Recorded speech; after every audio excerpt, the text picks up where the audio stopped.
எரேமியா தீர்க்கதரிசியின் புஸ்தகம் அதிகாரம் 36.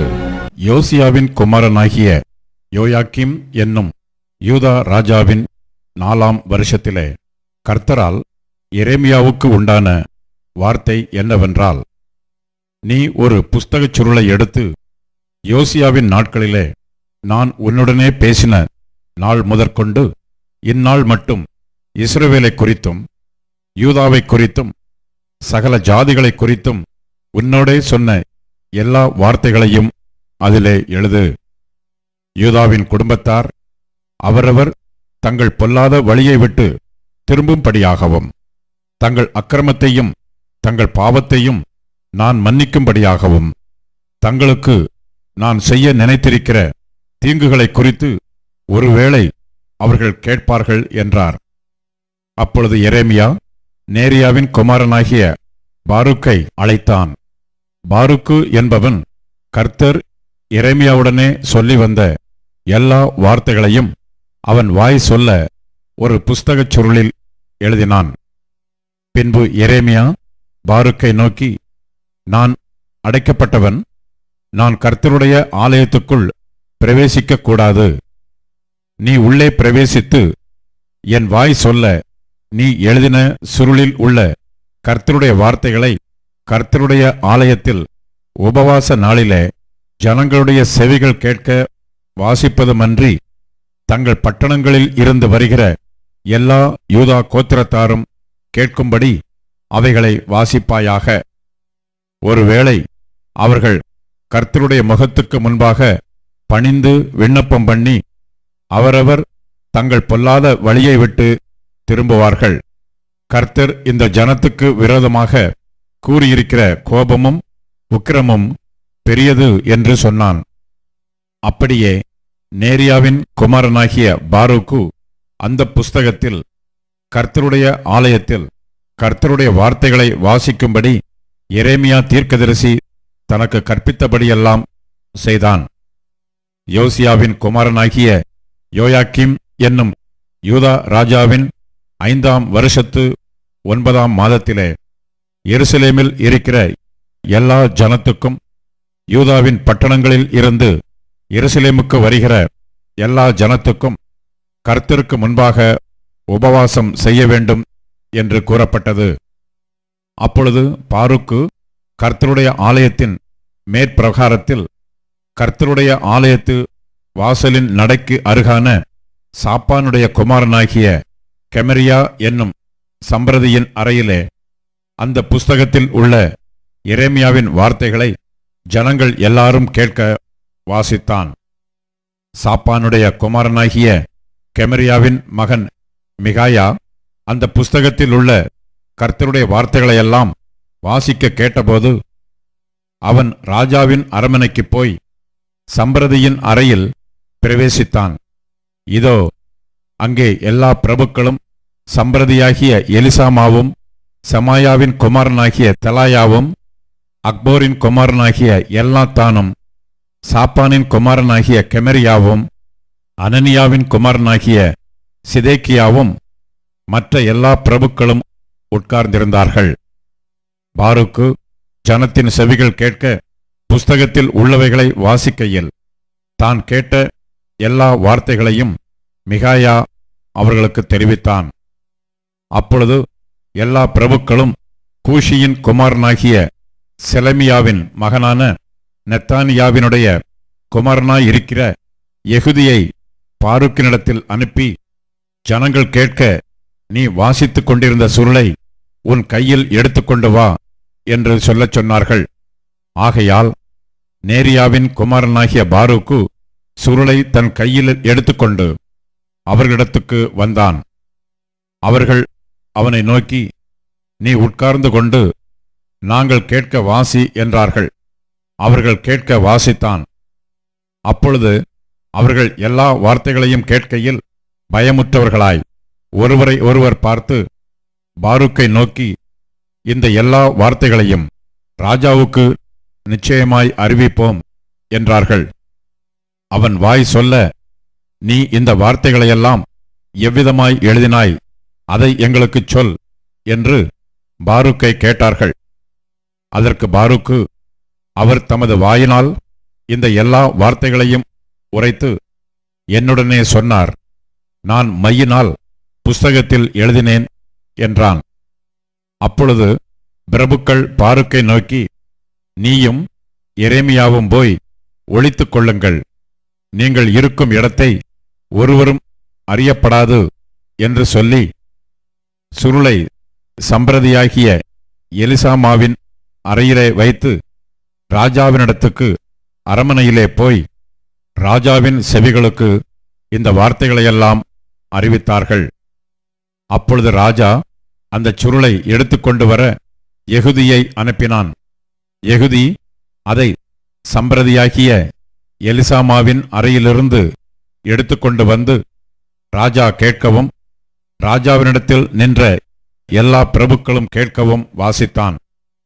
9ஆம் மாதத்திலே ராஜா குளிர்காலத்துக்கு தங்கும் வீட்டில் உட்கார்ந்திருந்தான். அவனுக்கு முன்பாக கணப்பு மூட்டியிருந்தது. யெகூதி 3-4 பத்திகளை வாசித்த பின்பு ராஜா ஒரு சூரிக்கத்தியினால் அதை அறுத்து சுருள் அனைத்தும் கணப்பிலுள்ள அக்கினியிலே வெந்து போகும்படி கணப்பிலிருந்த அக்கினியில் எரிந்து போட்டான். ராஜாவாயினும் அந்த வார்த்தைகளையெல்லாம் கேட்ட அவனுடைய சகல ஊழியக்காரராயினும் பயப்படவும் இல்லை, தங்கள் வஸ்திரங்களை கிழித்துக் கொள்ளவும் இல்லை. எல்நாத்தானும் தலாயாவும் கெமாரியாவுமோ அந்த சுருளை சுட்டெரிக்க வேண்டாம் என்று ராஜாவினிடத்தில் விண்ணப்பம் பண்ணினார்கள். ஆனாலும் அவர்களுக்கு அவன் செவிகொடாமல் பாரூக்கு என்னும் சம்பிரதியையும் எரேமியா தீர்க்கதரிசியையும் பிடிக்கும்படிக்கு ராஜா அம்மலேகின் குமாரனாகிய எரமெயேலுக்கும் அஸ்ரியேலின் குமாரனாகிய செராயாவுக்கும் அப்தயேலின் குமாரனாகிய சிலேமியாவுக்கும் கட்டளை கொடுத்தான். ஆனாலும் கர்த்தர் அவர்களை மறைத்தார்.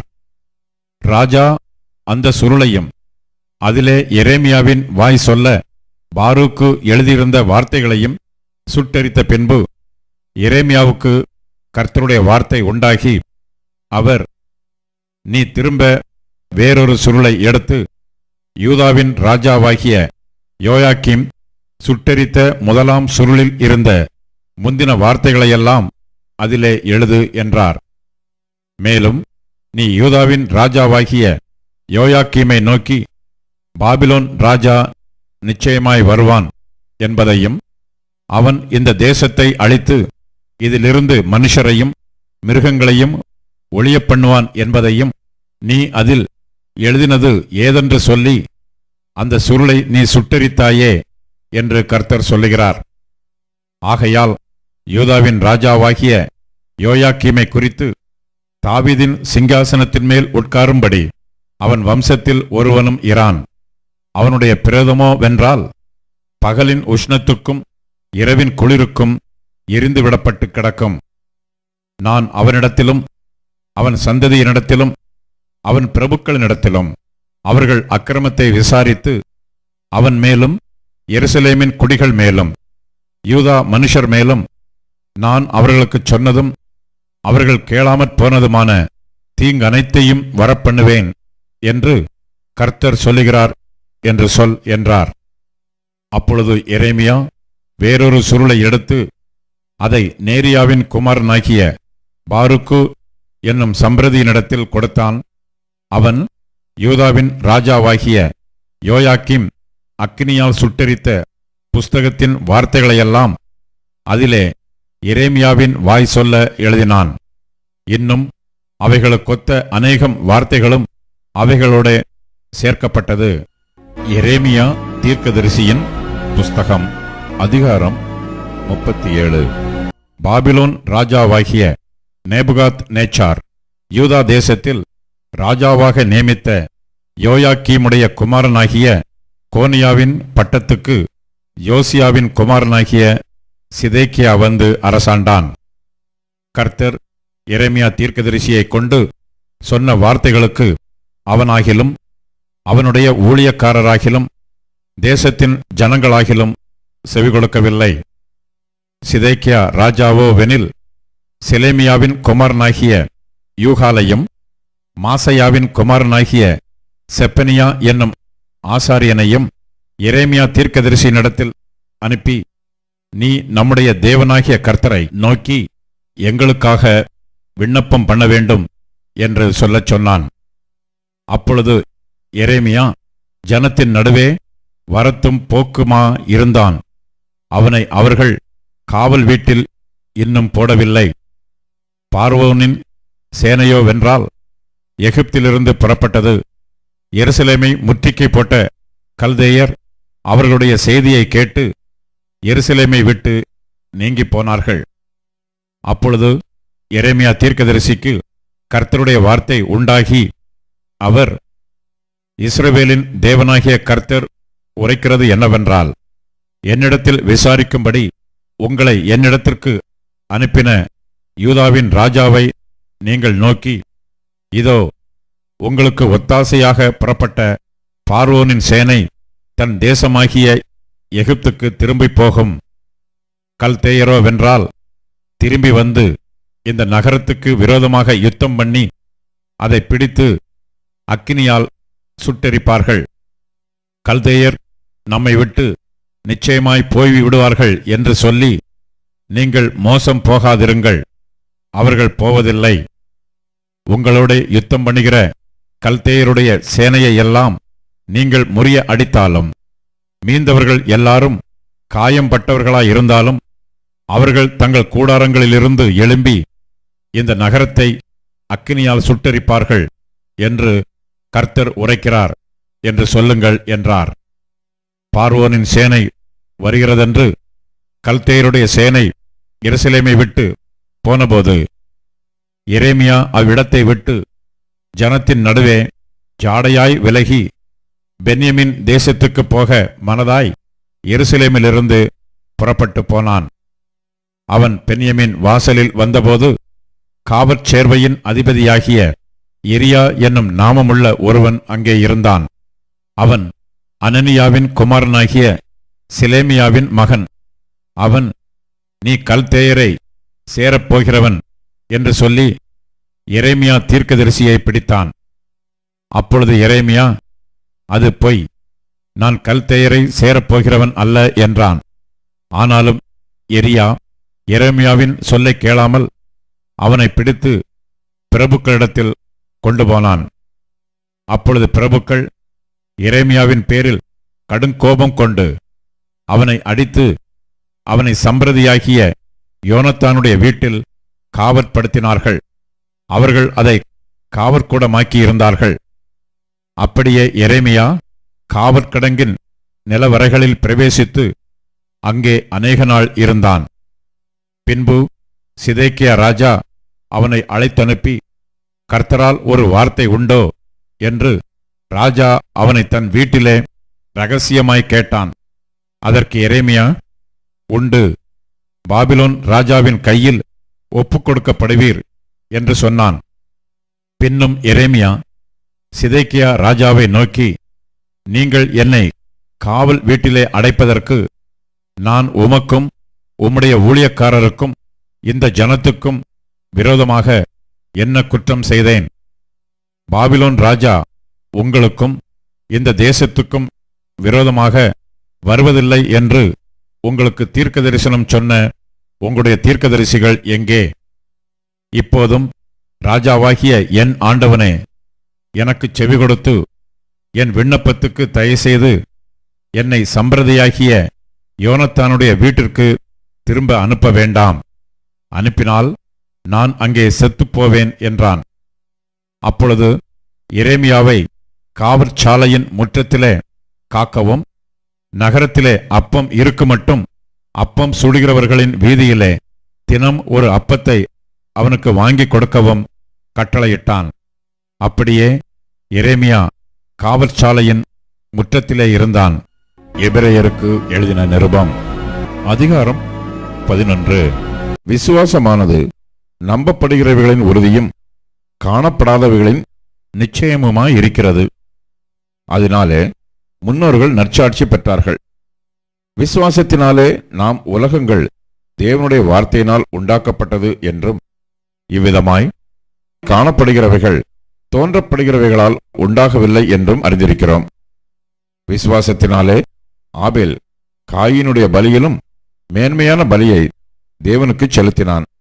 அதனாலே அவன் நீதிமான் என்று சாட்சி பெற்றான். அவனுடைய காணிக்கைகளை குறித்து தேவனே சாட்சி கொடுத்தார். அவன் மரித்தும் இன்னும் பேசுகிறான். விசுவாசத்தினாலே ஏனோக்கு மரணத்தை காணாதபடிக்கு எடுத்துக்கொள்ளப்பட்டான். தேவன் அவனை எடுத்துக்கொண்டபடியினாலே அவன் காணப்படாமற் போனான். அவன் தேவனுக்கு பிரியமானவன் என்று அவன் எடுத்துக்கொள்ளப்படுவதற்கு முன்னமே சாட்சி பெற்றான். விசுவாசம் இல்லாமல் தேவனுக்கு பிரியமாய் இருப்பது கூடாத காரியம். ஏனென்றால் தேவனிடத்தில் சேருகிறவன் அவர் உண்டென்றும் அவர் தம்மை தேடுகிறவர்களுக்கு பலன் அளிக்கிறவர் என்றும் விசுவாசிக்க வேண்டும். விசுவாசத்தினாலே நோவா தற்காலத்திலே காணாதவைகளை குறித்து தேவ எச்சரிப்பு பெற்று பயபக்தி உள்ளவனாகி தன் குடும்பத்தை ரட்சிப்பதற்கு பேழையை உண்டு பண்ணினான்.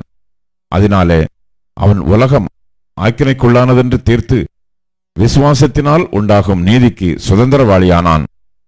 விசுவாசத்தினாலே ஆபிரகாம் தான் சுதந்திரமாக பெறப்போகிற இடத்திற்கு போகும்படி அழைக்கப்பட்ட போது கீழ்ப்படிந்து தான் போகும் இடம் இன்னதென்று அறியாமல் புறப்பட்டு போனான். விசுவாசத்தினாலே அவன் வாக்குத்தத்தம் பண்ணப்பட்ட தேசத்திலே பரதேசியைப் போல சஞ்சரித்து அந்த வாக்குத்தத்தத்திற்கு உடன் சுதந்திரராகிய ஈசாக்கோடும் யாக்கோப்போடும் கூடாரங்களிலே குடியிருந்தான். ஏனெனில் தேவன் தாமே கட்டி உண்டாக்கின அஸ்திபாரங்களுள்ள நகரத்துக்கு அவன் காத்திருந்தான். விசுவாசத்தினாலே சாராளும் வாக்குத்தத்தம் பண்ணினவர் உண்மையுள்ளவர் என்று எண்ணி கற்பம் தரிக்க பலனடைந்து வயது சென்றவளாயிருந்தும் பிள்ளை பெற்றாள்.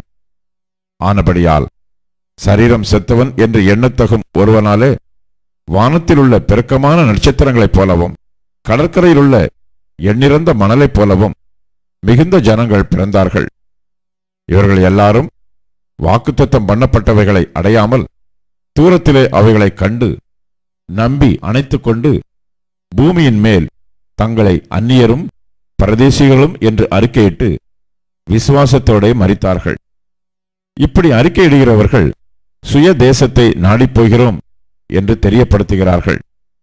தாங்கள் விட்டு வந்த தேசத்தை நினைத்தார்களானால் அதற்கு திரும்பி போவதற்கு அவர்களுக்கு சமயம் கிடைத்திருக்குமே. அதையல்ல, அதிலும் மேன்மையான பரம தேசத்தையே விரும்பினார்கள். ஆகையால் தேவன் அவர்களுடைய தேவன் எண்ணப்பட வெட்கப்படுகிறதில்லை. அவர்களுக்கு ஒரு நகரத்தை ஆயத்தம் பண்ணினாரே. மேலும் விசுவாசத்தினாலே ஆபிரகாம் தான் சோதிக்கப்பட்ட போது ஈசாக்கை பலியாக ஒப்புக் கொடுத்தான். ஈசாக்கினிடத்தில் உன் சந்ததி விளங்கும் என்று அவனுடைய சொல்லப்பட்டிருந்ததே. இப்படிப்பட்ட வாக்குத்தத்தங்களை பெற்றவன் மரித்தோரிலிருந்து எழுப்ப தேவன் வல்லவராய் இருக்கிறார் என்று எண்ணி தனக்கு ஒரே பேரானவனையே பலியாக ஒப்புக் கொடுத்தான். மரித்தோரிலிருந்து அவனை பாவனையாக திரும்பவும் பெற்றுக்கொண்டான். விசுவாசத்தினாலே ஈசாக்கு வருங்காரியங்களை குறித்து யாக்கோபையும் ஏசாவையும் ஆசீர்வதித்தான். விசுவாசத்தினாலே யாக்கோபு தன் மரண காலத்தில் யோசேப்பினுடைய குமாரர் இருவரையும் ஆசீர்வதித்து தன் கோலின் முனையிலே சாய்ந்து தொழுது கொண்டான். விசுவாசத்தினாலே யோசேப்பு இஸ்ரவேல் புத்திரர் எகிப்து தேசத்தை விட்டு புறப்படுவார்கள் என்பதை பற்றி தன் அந்திய காலத்தில் பேசி தன் எலும்புகளை குறித்து கட்டளை கொடுத்தான். மோசே பிறந்தபோது அவனுடைய தாய் தகப்பன்மார் அவனை அழகுள்ள பிள்ளை என்று கண்டு விசுவாசத்தினாலே ராஜாவினுடைய கட்டளைக்கு பயப்படாமல் அவனை 3 மாதம் ஒளித்து வைத்தார்கள். விசுவாசத்தினாலே மோசே தான் பெரியவனான போது பார்வோனுடைய குமாரத்தியின் மகன் என்னப்படுவதை வெறுத்து அநித்தியமான பாவ சந்தோஷங்களை அனுபவிப்பதை பார்க்கிலும் தேவனுடைய ஜனங்களுடைய துன்பத்தை அனுபவிப்பதையே தெரிந்து கொண்டு இனி வரும் பலன் மேல் நோக்கமாயிருந்து எகிப்திலுள்ள பொக்கிஷங்களிலும் கிறிஸ்துவின் நிமித்தம் வரும் நிந்தையை அதிக பாக்கியம் என்று எண்ணினான். விசுவாசத்தினாலே அவன் அதரிசனமானவரை தரிசிக்கிறது போல உறுதியாயிருந்து ராஜாவின் கோபத்துக்கு பயப்படாமல் எகிப்தை விட்டு போனான். விசுவாசத்தினாலே முதற் பேரானவைகளை சங்கரிக்கிறவன் இஸ்ரவேலரை தொடாதபடிக்கு அவன் பஸ்காவையும் இரத்தம் பூசுதலாகிய நியமத்தையும் ஆசரித்தான்.